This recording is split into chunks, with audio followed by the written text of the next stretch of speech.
మొన్న Donald Trump H1B వీసాల మీద మరి ఫీజు చూసుకుంటేనే ఏకంగా $1,00,000 పెంచాడు కదా. సో మరి దీని తర్వాత మరి అటువైపు పెద్ద పెద్ద ఐటీ కంపెనీలు లైక్ మైక్రోసాఫ్ట్ కానీ లేదు అంటే జేపీ మోర్గాన్ కానీ ఈ కంపెనీలన్నీ కూడా వాళ్ళ ఉద్యోగస్తులందరూ కూడా ఆదేశాలు జారీ చేసింది.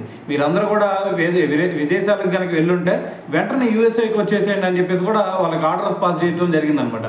సో దీంట్లో భాగంగానే మరి మొన్న చూసుకుంటే ఢిల్లీలో కూడా చాలామంది కూడా వెళ్ళిపోవడం జరిగింది ఢిల్లీ నుంచి. సో దాని తర్వాత టికెట్ ప్రైజులు చూసుకున్నా సరే అమాంతంగా పెరిగిపోయినాయి కదా.